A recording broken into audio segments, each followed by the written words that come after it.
il y a actuellement une action profonde qui se fait au niveau des diasporas et en particulier de la diaspora française. Vous avez vu que les grandes manifestations en Algérie sont appuyées depuis Paris, que des hommes politiques français comme Macron, tout le lobby pro-israélien en France, a commencé par BHL qui a détruit la Libye et qui appelle maintenant à renverser le gouvernement algérien, eh bien tous ces gens sont derrière les manifestations d'Alger.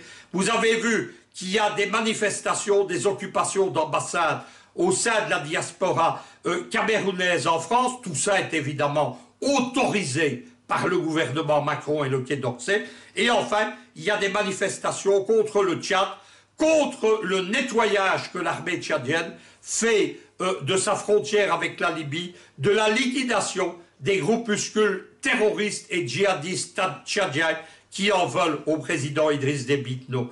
3 diasporas prises de la même façon en route, avec des manifestations à Paris qui sont omniprésentes dans les médias français, que ce soit celle contre Bouteflika, celle contre Paul Biya ou celle contre Idriss Déby Itno. C'est cela, la ciblage de 6 pays qui est cette relance combinée des printemps arabes et africains.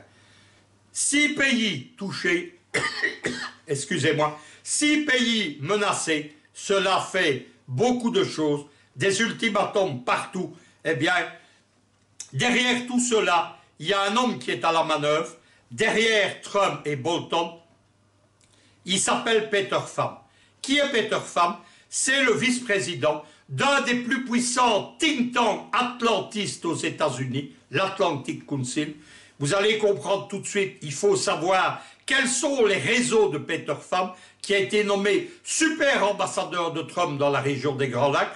C'est tout d'abord un des hommes clés du lobby américano-rwandais. C'est un homme qui travaille avec le FPR et Kagame depuis des années, le grand déstabilisateur des Grands Lacs.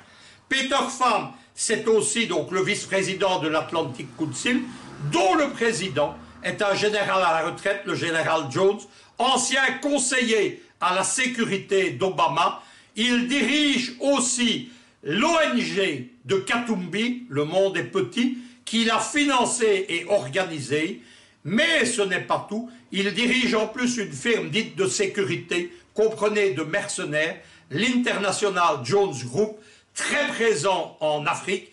C'est cette firme qui a fourni à Katumbi les mercenaires qu'il avait introduits pour de basse besogne en RDC et pour lequel il est poursuivi par la justice congolaise. Mais ce n'est pas tout.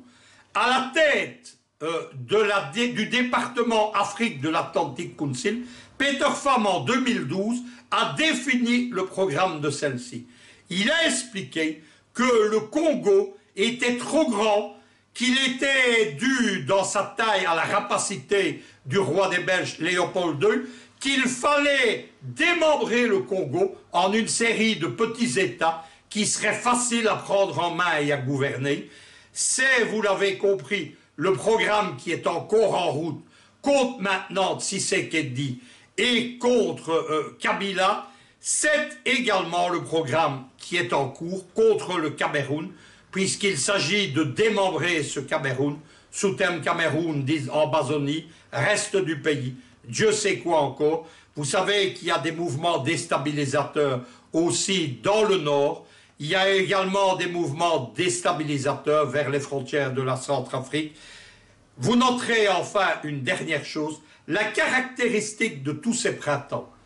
Le soi-disant révolution de couleur du Grand Moyen-Orient, 2000 jusqu'à 2015, c'était de faire déboucher le Moyen-Orient sur 14 nouveaux pays, dont un très grand Kourdistan. Quel était le but du printemps arabe? Faire éclater les pays arabes, démembrer la Syrie et la Libye et l'Algérie. Quel est le but du soi-disant printemps africain? C'est la même chose, c'est dépecer tous ces pays, diviser pour régner. Voilà le programme de Washington. Aujourd'hui, Camerounais, ouvrez les yeux, vous avez été longtemps aveugles. le danger maintenant est devant vous. Il faut le regarder dans les yeux pour le neutraliser.